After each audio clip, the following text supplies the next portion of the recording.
All right, today we are diving into one of the greatest stories ever told, the Ramayana. Seriously, this isn't just some ancient poem. It's a foundational epic from India that's packed with everything: love, betrayal, a massive battle between good and evil. But at its core, it's really about duty, about devotion, and about the incredibly tough choices a hero has to make. Let's get into it. So, to really get this story, you've got to understand it's all built on this clash between two totally opposite kingdoms. First, you've got Ayodhya in northern India. Think of it as a world of light. It's prosperous, it's righteous, and it's ruled by the amazing King Dashrath. But then, way down south on the island of Lanka, you've got the complete opposite: a world of darkness ruled by the 10-headed demon king, Ravana. And this guy is pure tyranny and misery. So right from the get-go, you see the setup, right? It's light versus dark, order versus chaos. Okay, so here's the roadmap for our hero's journey. We'll start with a prince's divine destiny, then move into betrayal and banishment. After that, things get intense with the abduction of Sita, which leads right into the Great War for Lanka, and we'll wrap it all up with a hero's righteous return. So let's jump right in. So, our story kicks off in that bright kingdom of Ayodhya. The good King Dashrath, well, he's got it all, except for an heir. So after this huge sacred ceremony, he's finally blessed with not one, but four sons. And the eldest, Ram, he's special. He's not just any prince, he's believed to be the seventh incarnation of the god Vishnu himself, literally sent to Earth to bring back balance. Okay, before we go any further, there's this one word you absolutely have to understand to get Ram.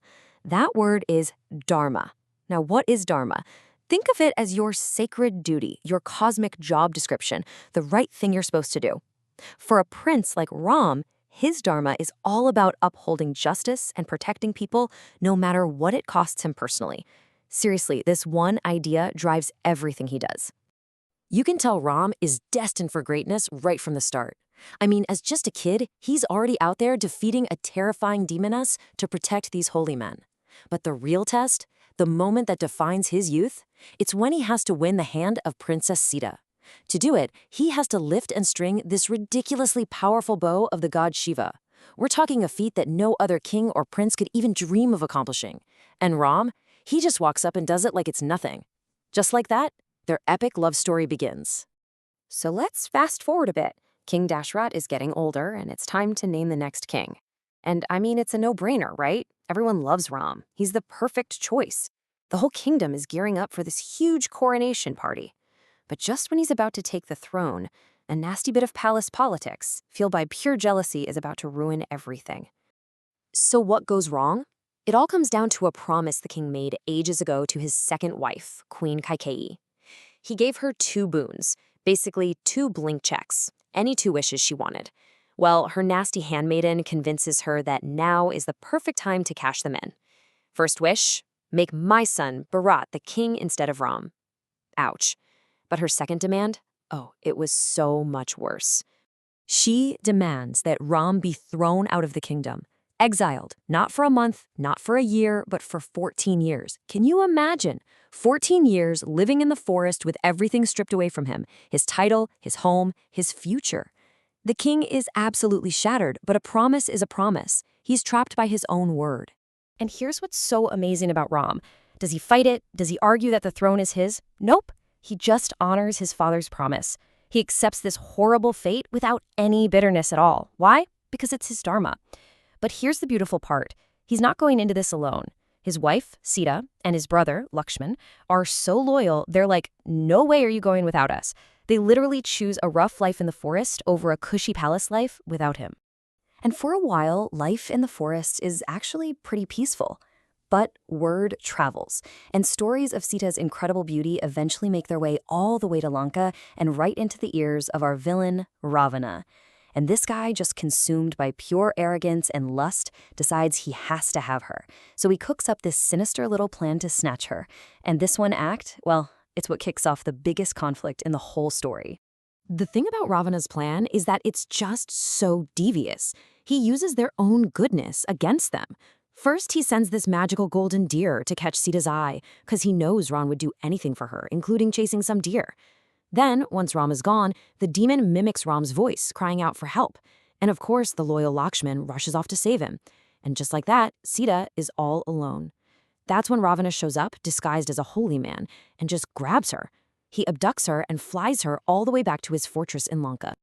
Ram and Lakshman are, as you can imagine, completely devastated. They start searching everywhere for Sita, and on this quest, they start to build a team. They meet some incredible allies. There's Jatayu, this noble bird king who actually gives his life trying to stop Ravana. They also team up with Sugriva, the king of the monkey men, the Vanara, and his entire army. But the real game changer? That's when they meet Hanuman, the mighty, super smart, and unbelievably devoted monkey god. He becomes Ram's #1 supporter, and, well, he's going to be a key player in the war that's brewing. All right, so Hanuman manages to find Sita in Lanka, and that's it. The stage is set. It's time for the ultimate showdown. Ram and his brand new army of monkeys and bears march south to take on Ravana and his demon hordes. Their mission? Rescue Sita. This is the climax of the whole epic, a war on a scale you can barely even imagine. But wait a second, there's a kinda huge problem. Lanka is an island. A whole ocean separates them. So the big question is, how on earth is an army of monkeys supposed to cross an entire ocean to fight a demon king in his fortress? Well, the answer is nothing short of a miracle. It's all about devotion. Ram's army starts building a bridge. And here's the crazy part. They write Ram's name on every single stone. And when they throw them in the water, they float. They literally build a floating bridge of stones all the way across the ocean to Lanka. It's this incredible symbol of how powerful faith can be. The battle itself is just epic. You have these legendary figures clashing. Ravana brings out his giant brother, Kumbhakarna, a dude so big he can just swallow soldiers. Then there's Ravana's son, Indrajit, who's a master of dark magic. At one point, he creates a fake Sita and kills her right in front of Ram's army just to crush their morale. It's brutal. But then you have heroes like Hanuman, who, when the army is wounded, literally flies all the way to the Himalayas and brings back an entire mountain of healing herbs. Just incredible stuff. Okay, so after all the chaos, all the other great warriors have fallen, and it comes down to just two guys. Ravana, just dripping with arrogance, rolls onto the battlefield in his celestial chariot, armed with all these insane divine weapons, and he calls Ram out, challenging him to a one-on-one fight to the finish. And Ram? He's the total opposite. He's calm, he's focused, he accepts the challenge. Because he knows this isn't just about rescuing Sita anymore. This is it. This is the ultimate battle between Dharma, or righteousness, and Adharma, pure evil. The fate of the entire world is literally on the line. What follows is a duel that is just world-shattering. A battle between a god incarnate and a demon king that literally shakes the heavens, leading us to the final, incredible conclusion of this war. And with a single, powerful, divine arrow, Ram does the impossible. He strikes down Ravana, ending his reign of terror for good. Just like that, evil is defeated, Sita is finally free, and order is restored to the universe. And with the war won, those 14 long years of exile are finally over. Ram, Sita, and Lakshman head back home to Ayodhya, where the entire kingdom just erupts in celebration. Ram finally takes his rightful place on the throne, and his rule kicks off what's known as the golden age of peace and justice for everyone. The hero has completed his journey. And that pretty much wraps up our journey through this incredible epic. You know, the Ramayana is thousands of years old, but its big ideas, they feel more relevant than ever. Which kind of leaves us with a big question to think about, right?